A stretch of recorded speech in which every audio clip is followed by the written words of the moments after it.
Hi, Dusty. Welcome to Wear Your Crown. Hello, I'm so excited to be here. I am so excited to have you here. I have loved getting to work a little alongside you and creating this podcast and seeing all the things that you're up to. And I love your ambition, your drive for entrepreneurs in a kingdom minded environment, which I think is so special and so needed. So I'm so excited for people to hear your story and learn more about you today.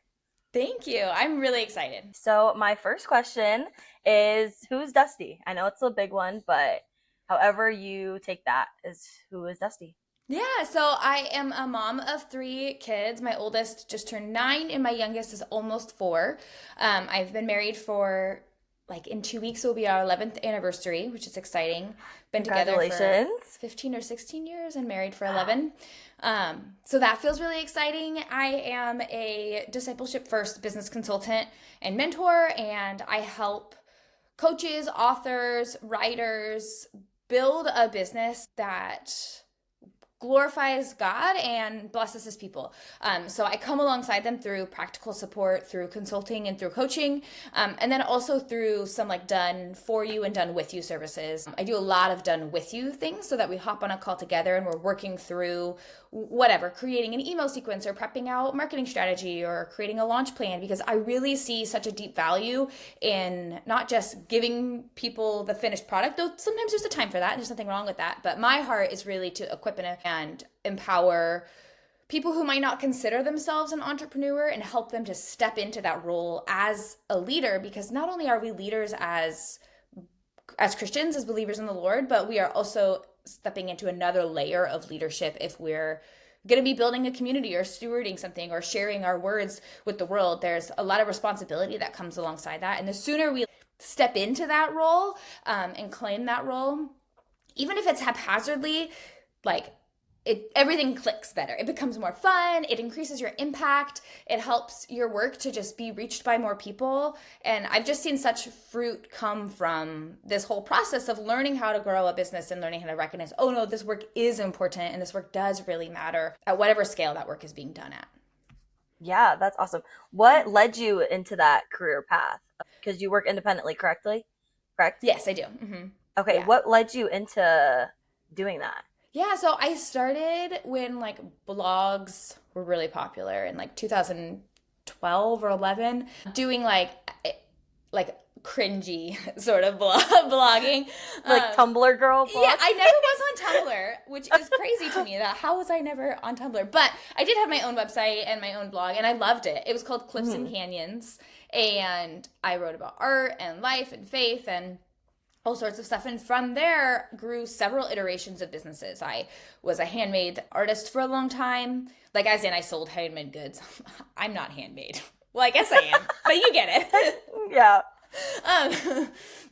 Yeah, so I sold custom artwork for longboard decks, and that grew into a women's ministry, and I hosted in-person retreats. I wrote Bible studies. I did a lot of sort of what I now recognize to be discipleship and counseling, but at the time I didn't realize what that was, and God taught me so much through that. I did not handle all of that perfectly, but our God is so good to bless and redeem even our broken attempts to steward whatever skills he's gifted us with. So I feel endlessly grateful. And that led me into just the next thing, into the next thing, and the next thing. And eventually I started working at a Bible camp that my husband and I met at. It's called Black Lake Bible Camp. And I had worked there for 10 years, but I got a position as a marketing director / manager. I was the only person in the marketing and communications team because most nonprofits are tiny. And it's each department is one person Yeah. doing the jobs of 10 people.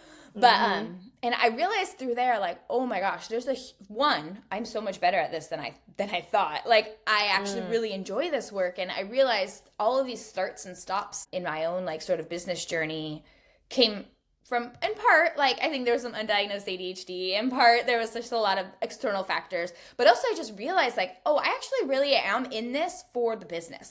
I'm not necessarily in this for the craft. I noticed so many other people are. But I realized through that opportunity to work with them that, no, I actually really love the back-end strategy. I actually really love mapping out launch plans and marketing sequences and campaigns like that. And doing all of the back-end work that makes a business possible, whether that's in a ministry or in a nonprofit or like you and I, where we're growing something on our own. Yeah, so that's just kind of how it evolved. And I don't think I ever set out thinking like, I'm going to be a business consultant in the way that I'm in now. Like I had always wanted to. I actually remember having a moment when I lived in Portland, Oregon. My oldest had been born recently, and it had just been a really difficult season of our lives. And I was listening to Amy Porterfield's podcast. I don't know if you're familiar with her, but she's a big name in the online business world. And I really appreciate the way that she teaches. And I was listening to her podcast, and I realized, like, oh my gosh, someday I want her job. I want to do what she's doing. And I don't think I anticipated that it would evolve the way that it has evolved, but I do think I had a little bit of foresight to see, like, oh, actually, I think I'm going to be working with other entrepreneurs, with other business owners. But it's been like the least linear. Does anybody have a linear story? I don't think so. But it's felt a little chaotic. They're lying. Yeah, exactly. But I just feel very blessed to be where I am today. And it's still taking shape. My story's not over. But I really love the work that I get to do. That's so fun. I'm sure it's so different, but what does like a day-to-day look like as a business consultant? Yeah, that's a great question. So my day-to-day is wildly different because my primary job is still to be a stay-at-home mother. My youngest is not yet in full-time school, and so the main thing that I'm doing is taking care of him and our kids. So a lot of what the work that I do as a business consultant is very much fit into the margins, or I'm very strategic about the way that I structure my days so that I'm not cramming in pockets of work when I should be resting. That's a lesson I learned the hard way. I used to just stay up for hours and hours at night working. And let's be real, if we're working till 2 a.m., that work probably isn't your best work and you should go to bed. So I learned the hard way that I would prefer my business to grow slowly because I'm tired of sacrificing my own mental health, sacrificing my relationships with my families. I saw how negatively it impacted my husband and my kids and myself, and even the clients that I was working with. Like I wasn't able to serve them at the capacity that I really wanted to serve them at, or at the capacity at which they deserved to be served at. So to answer your question, it is very fluid. But some of the main things that I do when I meet with a client one-on-one is I have them do a lot of prep work. There's a very thorough sort of business background questionnaire is what I call it, before we get onto a call. That way, because my time is very precious and their time is very precious, it's a very extensive background questionnaire that helps me to get a very big bird's eye view of the status of their business and what their goals are and what they're working on.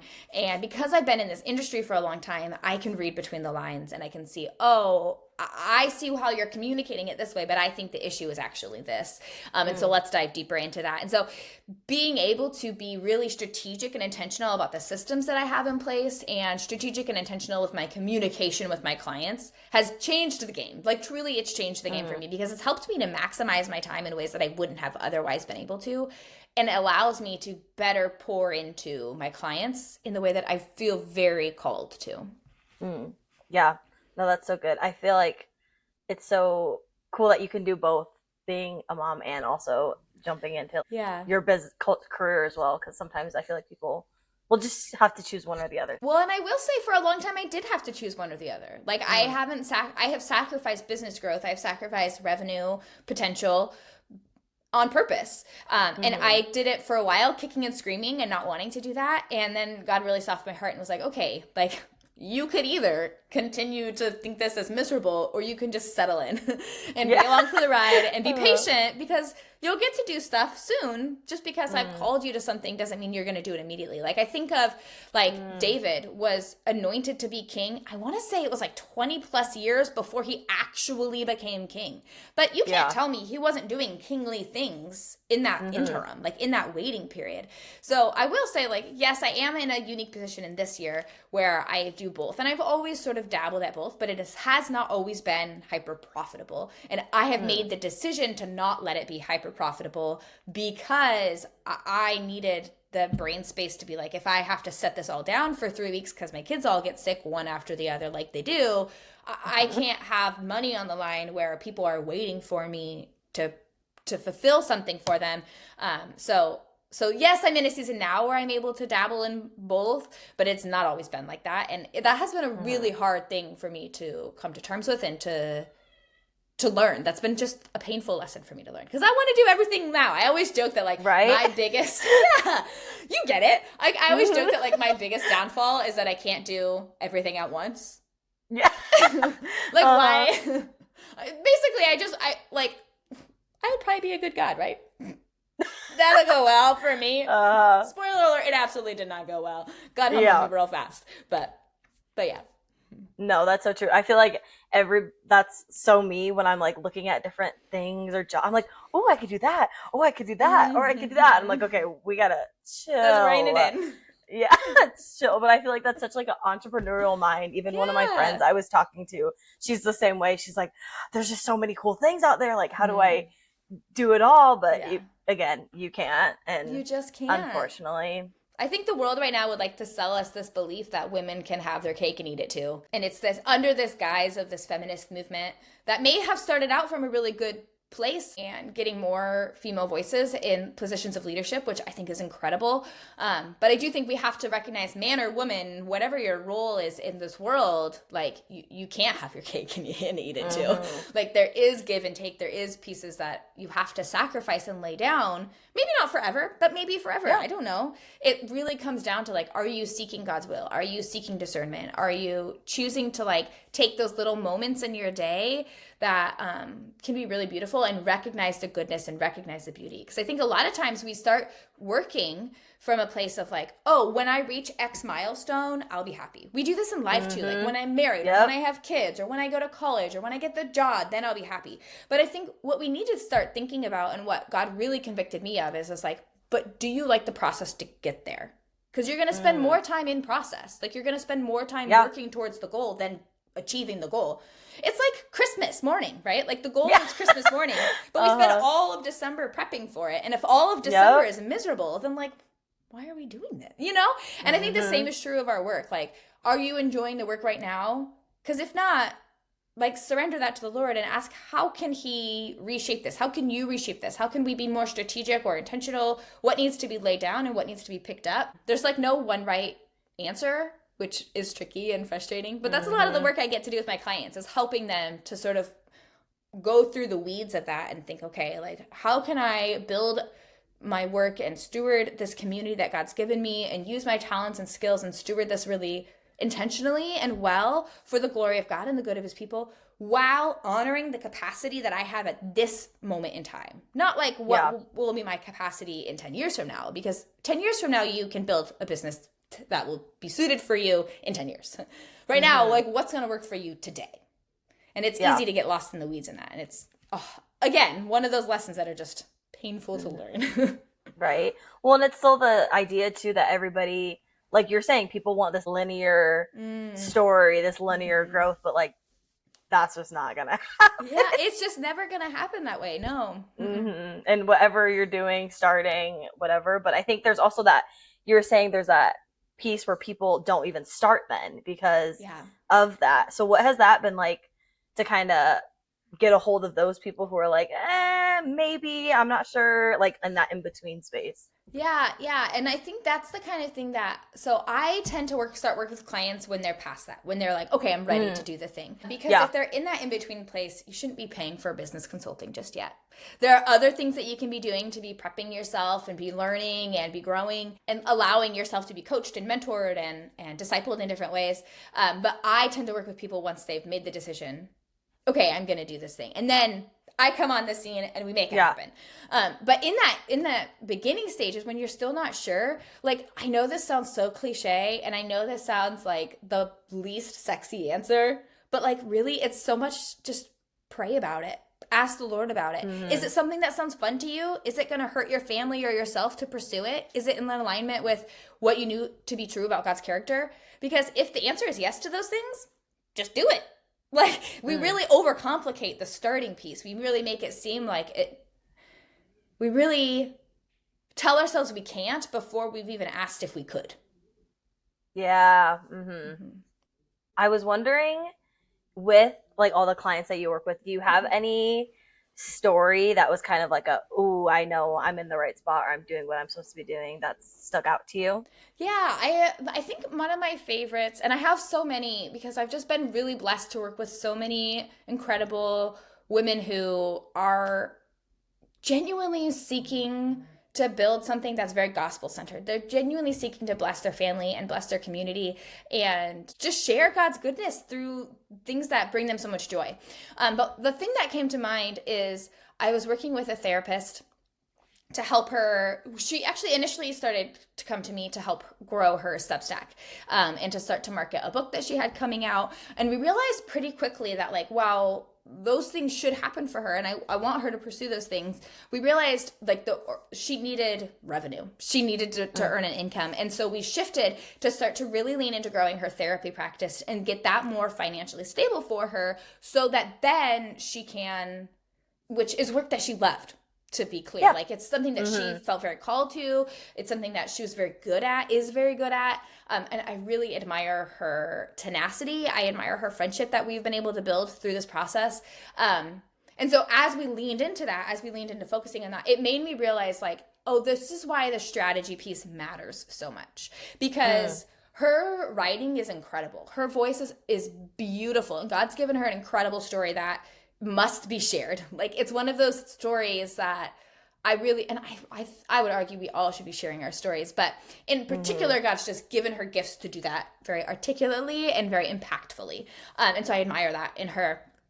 But seeing her shift gears and seeing the way that the strategic piece needs to be merged with this impact-driven piece, it helped her to be able to grow confidence in herself. It helped her to be able to grow confidence in her ability to just do good work, to reach the hard goal, to earn the revenue that she was hoping. And through us working together within a span of, I want to say 3 or maybe 4 months, she tripled her client load at her therapy practice, which is just such an I'm just endlessly proud of her because part of that is I got to play a role in that. I got to give her advice and encourage her and hold her accountable. But at the end of the day, that's all her work. I think a lot of times people come to me thinking I'm going to fix everything for them. And I'm certainly going to do my best to support you and help you. But the support is where it ends. Like, my clients come to me because they're eager to do the work. They're eager to reach the goal. Any coaching or therapy or consulting type of a relationship, a mentor-mentee,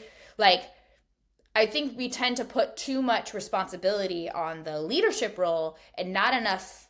We don't tend to take, or at least I can speak for myself, when I have tend to not take enough responsibility in my role as the one being taught, or as the one who is working towards reaching a goal. So I think that's why that story really came to mind to me, because she put the work in, and I was so proud of her humility. I was so proud of her tenacity, and getting to see, like, how my area of expertise and her area of expertise, when they were brought together, it just catapulted her growth in a really big way. And that's my role, is not to do the work for the person, but to help them understand from a strategic perspective and from an emotional and even spiritual perspective, I would say, that your job is an outcome. Your job is faithful obedience, and God's job is outcome. And so when we get to do this from a place of intentionality, from a place of, rather than like white knuckling it, we come at this from like a place of like intentional surrender.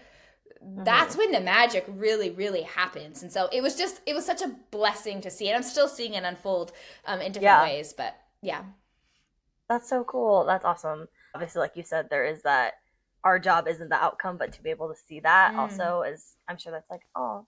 Yeah, it feels really good. It's really encouraging, because I think we see examples in scripture of this all the time when people, particularly prophets, like we see God has given them a message to share, and they do it and they're obedient, but they don't get to see rewards for that. They don't get to see the shiny outcome. Nobody likes them. Like, most of the time they're killed. Like, it's like, it is not like easy, fun work. It's not like, oh, I was faithfully obedient and God blessed me times a million. He did bless them, but not in this life.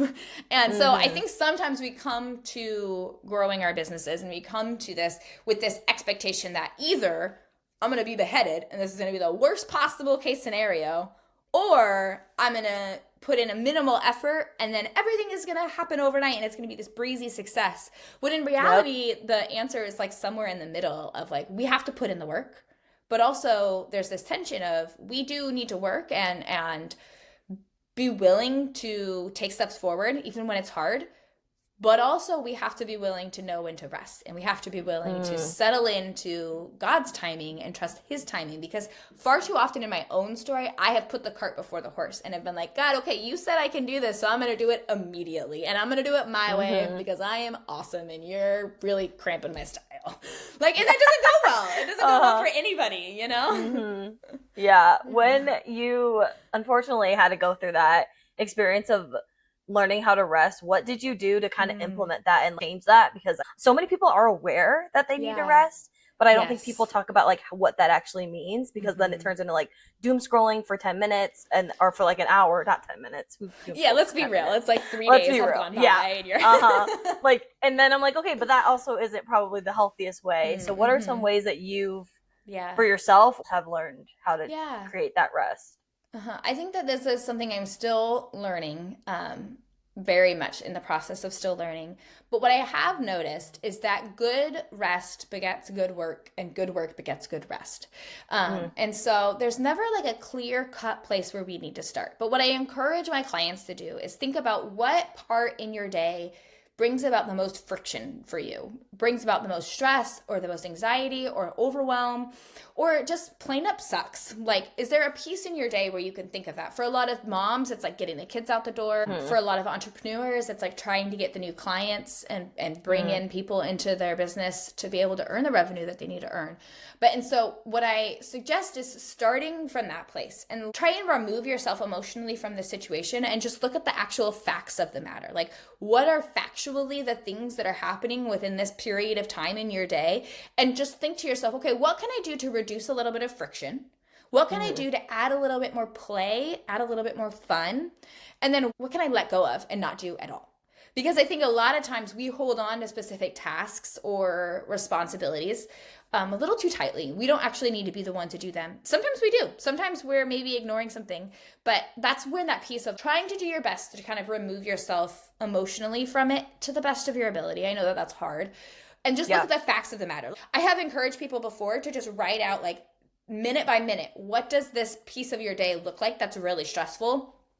Especially like in the evening. The kids are in bed or all your work is done for the day. You've caught up on any like schoolwork for college or whatever that may be. You're done with your business stuff. When you get the moment to like rest before you're going to bed, are you actually feeling happy about what's happening, or are you getting stuck mindlessly scrolling, or are you stuck binging Netflix? And start to think to yourself, okay, like it's not bad to be on Instagram. It's not bad to binge a Netflix show, but the difference is that intentionality piece. Are we just falling into this, or are we saying, no, tonight I'm gonna let myself watch countless hours of Netflix. I'm gonna pour myself a glass of wine and this is gonna be so much fun. Like, make it fun for yourself, because that changes the script from like, oh, I'm now addicted to this, to I have actually a lot of agency over the way that I use my time, and I'm gonna use my time in the way that is beneficial for my family, that is beneficial for the people around me, and that brings me a whole lot of joy, because we serve a God who wants us to be happy, who wants us to experience his goodness in the land of the living. So that's kind of where I know it's not like, it's hard because I can't say do X, Y, and Z and you'll experience greater rest and greater work and greater joy. But I really think a lot of it does start with just paying attention to the way that your day goes and ask God to show you, like, what can I do to rest better? Teach me how to rest more. And I think a lot of that comes from being intentional about prayer and just talking to God and having conversations and being in communion with him. And a lot of that comes from studying scripture and getting real comfy with not understanding what you're reading and doing it anyways, because God really blesses that intentional, faithful obedience. Yeah, no, that's awesome. I wanted to know, what encouragement would you give to somebody who's in that waiting part of their business? We talked about like, it's not going to be linear. I mean, it could be, but it's rare, most of the time is not. So a lot of people that find themselves in that waiting season, what encouragement would you give to them? I would say that waiting doesn't have to be stagnant. that it doesn't mean you're not doing anything. It just might mean you're not doing what you thought. And so I would encourage you to, again, be prayerful about it, be discerning about it. But what can you do to learn? What books can you read while you're waiting? Or what is something fun that you can do that might build a solid foundation in your business? Like blog regularly, because that's going to increase SEO. And when you are able to charge for your services and really go all in, you'll have a really solid foundation on which you can build. Can you start a podcast? Can you do something that maybe isn't a monetary investment attached, and you can treat it like a hobby? Because we really downplay the value of hobbies in our culture today. The amount of times I see people say, oh, if you're not earning X revenue, then it's not a business, it's a hobby. And like as if that's a negative thing. I'm sorry. Yeah. No, I have been learning so much so that my hobbies, this is something that God is teaching me that I'm still sort of wrestling through it, but that my hobbies have just as much value as my work. Because God is going to equally meet me in my hobbies as much as he will meet me in my work. And I think when we start showing up in all areas of our life, whether it's for play, for fun, for hobby, for work, in the hard areas and in the fun, lighthearted areas of our life, if we show up with the same willingness to just do a good job and enjoy the moment and let ourselves lean into that, it's just going to go so much better, because there is nothing wrong with pursuing a hobby and not having to monetize it. You don't have to do good work or have this online persona or build a community, and it doesn't have to be monetized for it to still be very, very, very fruitful and very impactful. No, absolutely. It reminds me so much of like post-college. Everybody would always there was just like this cloud of anxiousness, because everybody was always like, everyone always just asks me what I'm doing for work.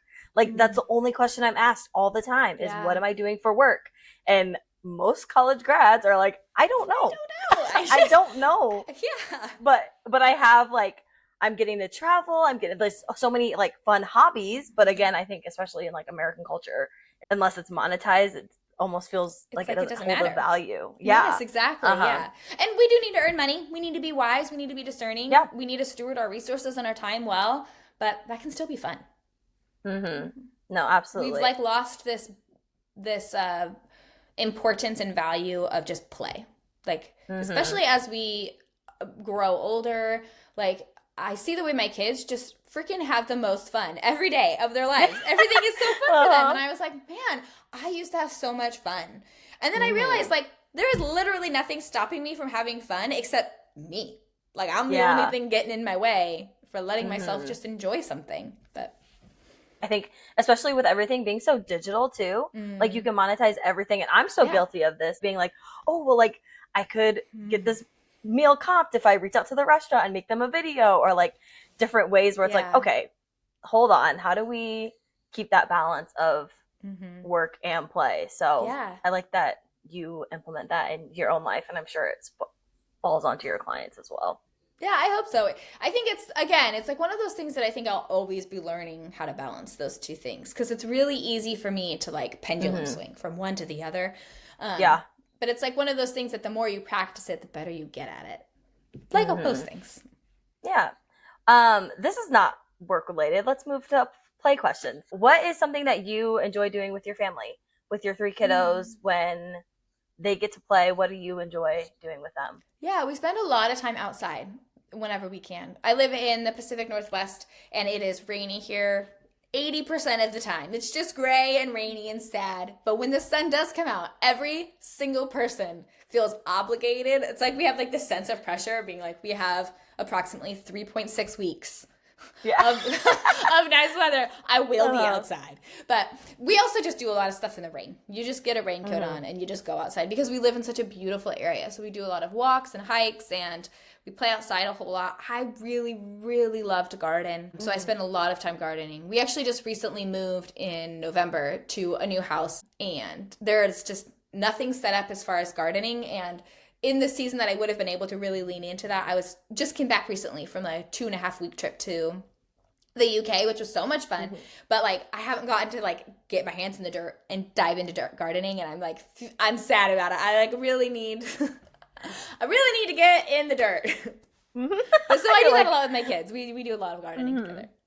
Yeah. that's so fun. That's so fun. With that, I know something, I mean, I don't know this because I don't have children yet, but I'm learning so much on how children look up to their parents in everything they're doing. Is there anything that you noticed in maybe some of the things we were talking about with the unbalanced work and rest that Yeah. you have seen your kids also kind of mimic, that you're like, wait a second, like, where'd you guys learn that from? What a good question. That's a really good one because yes, do I ever? You're like, here's my list. Yeah, well, that's true, yes. But the one that really rises above the top is I realized my kids are going to know me more for having a phone in my hand than having a Bible in my hand. And when I noticed that, I was like, no. This will not be. I don't want them to look back on their childhood and think like, oh, mom didn't answer me because she was quote unquote working on her phone, when we all know I'm just scrolling random nonsense. Like, and so putting a lot of boundaries around the way that I use my phone. And it is, again, one of those work in progress things. And I think it's going to be another one of those categories where it's a constant work in progress, because everything on our phone is designed to make us addicted. Like, it's just a fact of the matter. We all understand this to be true, and yet we're all still like, yeah, it's fine. I'm going to use my phone anyways. Like, I don't understand that. But here we are nonetheless. And so I spent a long time, like a good year and a half, really trying hard to implement very strict boundaries around the way that I use my screens and the way that I use my phone. And now that I have a healthier relationship with it, I've loosened those boundaries up a little bit, and I'm able to kind of be more discerning about that use of time. But that, I think, has been the biggest thing. Trading my phone for more time in my Bible, especially, I think a lot of times as moms with little ones, we think, oh, I will be able to do my Bible study or read once they go to bed or once they're in school. But like, they're not going to learn how to implement that time and how to protect that time unless they're seeing you do it. I'm not doing it for their benefit. I'm doing it for my benefit. But I also know that I want to model behaviors and skills that they can then also take up in and on themselves. So I need to set an example through my behavior, through my words, and through my actual actions. And so something that has been like a really big game changer for me is when my kids are around me and I'm trying really hard to focus and I have a hard time because they're asking me a million questions and they're coming back and forth and I can't get through like 3 sentences, or I've read the same paragraph like 7 times. What I've done now is, instead of telling them like, hey, I really want to read my Bible right now. I can't focus on what you're doing, but if you would like, I can read it out loud and you can sit with me and we can spend some time together that way. And almost every time they say yes. They're not going to stay there the whole time. They usually stay for a few minutes and then they're out of there playing. But it's been really nice because then I'm inviting them into that process. Or I'll let my older 2 who can read now say like, hey, I'm reading this. Do you want to read it out loud to me? And I'm enjoying like inviting them into that process more. And I think that that is true whether you have kids or not. If you have a friend or a partner or in any sort of relationships, like how can we just build like routines and systems in our days that, rather than having to stop everything when it doesn't match up with somebody else's routine or system, how can we instead invite them in and be flexible with that and say like, oh, actually studying my Bible and reading scripture doesn't have to look like XYZ. It can look like a million different ways. And I really believe that that's how God intended for us to interact with him and his word, and just being in communion with him. Like, that's what being in a relationship is, right? Is letting yourself be flexible and leaning into different aspects and different seasons of your life. So I think that's my biggest thing is like, I hope that my kids know me more for my Bible and my eagerness to learn from God than my eagerness to get likes on an Instagram post. Right. Yeah. No, that's easier said than done. Yeah. Right. That's so cool. Cause it's also like you're teaching them habits too, that they'll probably learn. Yeah. I mean, they're getting older too. Yeah. Where they're like, well, my mom did this, so why I should do it too, you know? And seeing that side of it, which I think is so cool to have it on a platter essentially for them. Yeah. Growing up, my parents talked a lot about the importance of reading your Bible every day, but I don't remember seeing them do it. Maybe they did, but I don't know. And so it took me a long time as I was an adult to feel like, okay, but like, logistically, when does this work? Like, how, like, Yeah. No, honestly, it's so like, true. if we get down to the details of it, when does this fit into my day? How long do I have to, quote unquote, read it? Like, what does that look like? It wasn't modeled to me in practice, only modeled to me in words. And words have some value. They have a lot of value, but they don't mean as much unless they're followed up with action. Like, you know that phrase that people say that's like, oh, it's the thought that counts? Baloney. Yeah. That's a lie. I don't agree with that even a little bit. There's some times when that might be the case. But more often than not, it's actually the follow-through that counts. Yeah. But anyways, that's my answer. No, absolutely. That's awesome. What is one thing that, thinking back on young Dusty, what is one piece of advice you would give her on, let's say, 15 years old? If we have to choose an age, on a piece of advice you would give her. I think I would tell her, that's such a good question. I think I would tell her to not feel embarrassed for her voice. I had a sense of confidence then that I am lacking now in the same way. And it wasn't from a place of pride, and it wasn't from a place of me thinking I was better than anybody. I never, even a little bit, did I feel like that. But it was from a place of I felt more sure of God's goodness. I felt more sure that I probably won't be able to follow through on this, but God will. And I think somewhere along a near-death experience in the hospital with my daughter, and a lot of hardship with my husband's job, and the world shutting down, and just like seeing other friends walk through devastating losses, this little lie creeps in. We're like, did God really say? Like, is God really good? And I wish that... I think it's something that I'm coming back to terms with, of being like, no, I can feel confident that God is good. And I think in some ways I have experienced some like pushback of like, when I say I've never once doubted who God is, I think that there's some pushback of being, people are like, you've never doubted who. And I get that that sounds crazy, but I haven't. And I think that I have let myself feel really ashamed of that, rather than recognizing it's actually not my power that helps me to believe that. It's 100% God. Like, it's all outside of me. If I was left to my own devices, I wouldn't be where I am. Like, I would be in a really unhealthy place. It's all God's goodness on display, and it's all God's glory. So I would have told younger Dusty that, like, one, your worth is not in what you accomplish. And two, hold tight to that confidence of the goodness of God, and let that be the thing that pulls you forward, rather than the acceptance of men and women around you. Yeah. That's so good. I also wanted to just talk about your website in itself a little bit. I know it's all circled around coffee. Where did that come from, and how did you tie that into business and consulting? So for a while I was running, and I still have it, but I was running primarily a website design and development studio, and I called it Caffeinated Sites. So I still have the LLC. You can still go to caffeinatedsites.co, C-O. And so everything is very coffee themed, just because it's fun. And again, like, it's like, how can we add that play into our day-to-day? And so that's one way I thought to do it. And I love my coffee. And so I no longer do what I used to call custom brews, where I would do fully custom websites, but I do sell website templates there. And each template has like a cute caffeinated name. So there's like the Earl Grey template, and there's ristretto, and other types of coffee theme.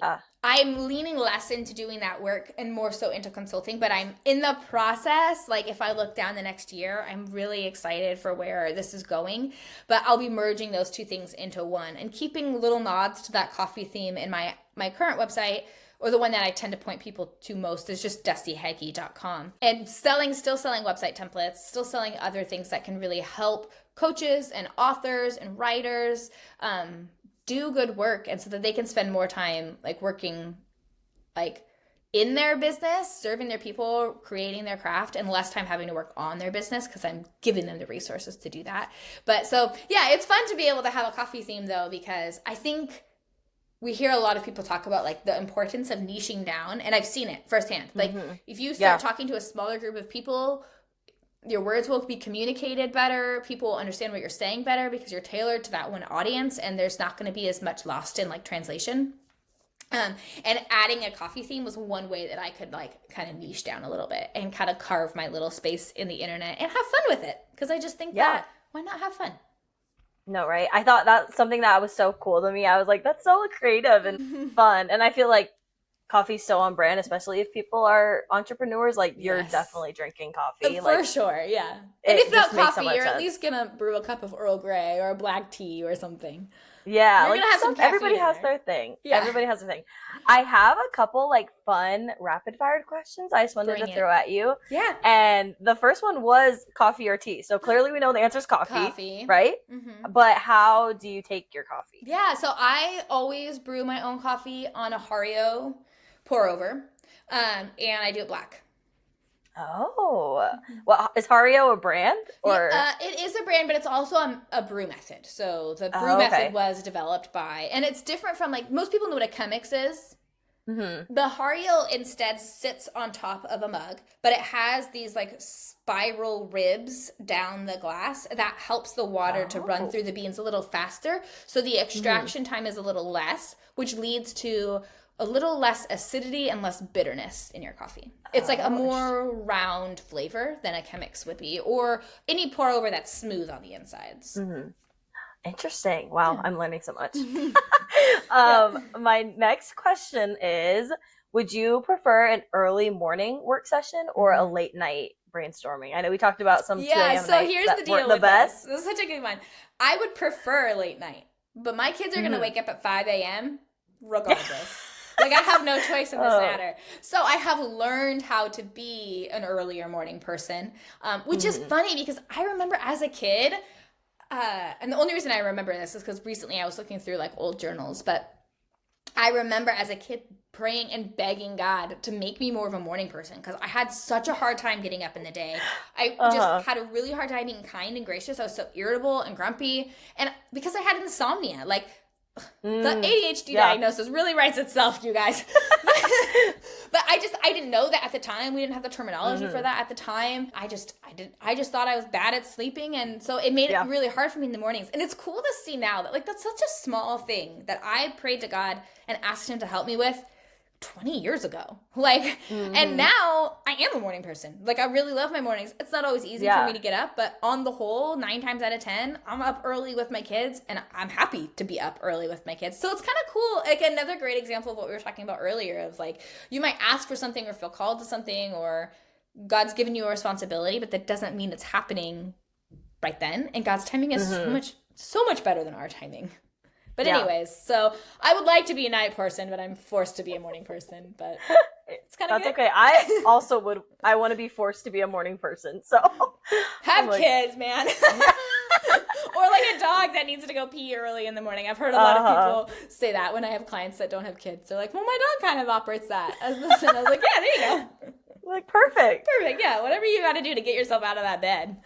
hmm What is a worship song that you have on repeat currently? Do you have one that's a current favorite, or what's like a, even if it's not a current fave, maybe a go-to? Yeah, you know the song, I actually have it tattoo on my arm. Ooh, if you can see that. The song that says Yeah. Death Could Not Hold Him, the grave rose, or the grave tore before him? No, the veil tore before him. Anyways, I can't remember who the singer-songwriter is for that, but I love that song. I also really love Taste and See by Shane and Shane. Oh, okay. I don't know if I know that. It's really good. It's Psalm, I can't remember which Psalms, but it's basically the Psalm that they sing it, but it's not in a tacky way. It's in a very beautiful, beautiful way. And I love it. That's awesome. If you could have coffee with any biblical figure other than Jesus, who would you choose? I would choose Joseph, Jesus' dad. Oh. Hands down. I think that his role in the whole gospel narrative is so undervalued. The amount of self-control that he would have had to have had, the amount of like confidence in the Lord, and like I wonder, like, we don't really know how he was feeling. We know in pieces of it, but like how hard that would have been for him to watch his almost wife go through something so difficult. Like, we give Mary a lot of credit, and well deserved. Like, the way that she lived her life in service to the Lord is inspiring and beautiful, and she didn't do it perfectly, but man, did God ever bless her efforts, and I think that's why he chose her. But equally, we see Joseph's role is to support Mary while she's living out this really important task. And I wonder, like, how many insults did he shield to Mary? Like, how much of that protection and that care?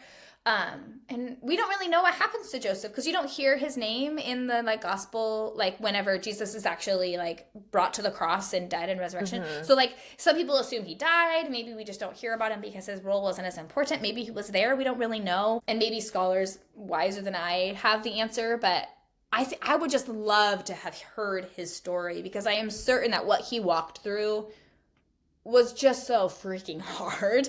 But from my perspective and what I understand about him and his role, that he carried that by God's grace very well. And I think I would love to learn from him.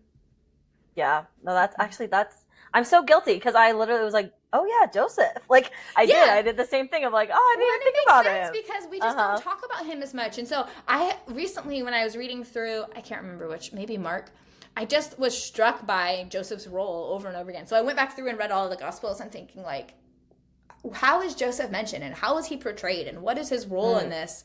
Because he really is a support character. He doesn't have like the main character energy here, but his work and his role allowed those quote unquote main characters to do the work that God asked them to do. And Joseph's role was so endlessly important. It kind of comes back to that hobbies are still valuable.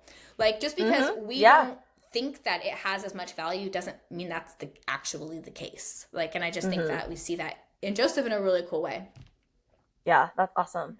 And then what is one word you would use to describe this current season of life you're in? Oh, I'm so glad you asked. I just did a episode on my own private podcast called Voice Memos from Dusty.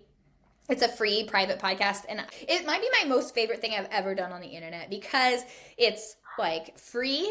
It's behind not a paywall, but like you have to give your email address in order to sign up. So if anybody wants to, you can at dustyhegge.com/voice-memos, or just head to dustyhegge.com. It's all there. But I love it because there's like, it takes more steps to sign up. So there's like some perceived safety there. Like, I can be more off the cuff. I can be more unfiltered. I can just kind of share what I'm learning. And the thing that I recently shared is just that I had declared at the beginning of this year, the year of sort of leaning in. And in the first, up until the last few months, I think that I was trying very hard to just really lean into the roles that God blessed me with. But I felt so much resistance, in part for myself, in part because of circumstances. But I'm in this unique position, and this doesn't always happen to us, where I can see God sort of like starting to shine the flashlight down the path. And I can start to see all of these little pieces of like everything that I've experienced up until now, everything that I hope to accomplish someday, Lord willing. I can see the way that God is merging my story together, and the picture is still blurry, but this effort of me trying to just lean in to where God has me in this moment, I really believe that God is like, okay, let's keep going. Like, I feel a lot of comfort. It feels like a hug almost, of like, it's not often we get to start to understand the next steps. Sometimes we just have to walk out in blind, faithful obedience. But I feel like I'm in a unique position right now where I do get to see little pieces of the story and where I believe that God is leading me. And so I would say my word this right now is just to lean in. It's been really like equal parts terrifying and so exciting. No, absolutely. You get it. I get it. Yep. It's leaning in, and then you're like, wait. Yeah. But but it is, once you see that picture start to unfold, or even just have it's such a cool gift. moments, it's cool. But I appreciate you coming and chatting. I know you threw out a couple websites, so if people were interested, do you mind just saying again, like, if people were interested in learning more? Yeah. So you can find me at Dusty Hegge. Hegge is Heggge, dustyhegge.com. And that will lead you to all of the other places. On social media, I hang out most on Instagram and on Substack, which you can just look for Dusty Hegge on Substack and you'll find me there. But my website is going to be the house of all of the things that you'll be able to find caffeinated sites through there, and my Instagram and my Substack and all the things. So dustyhegge.com is where I would point people to. Perfect. Well, thank you so much, Dusty, for chatting with me. Thank you. I appreciate it. I learned so much from you always, and so sweet. I thank you for coming and sharing how you're wearing your crown today. Thank you for having me. I really appreciate it.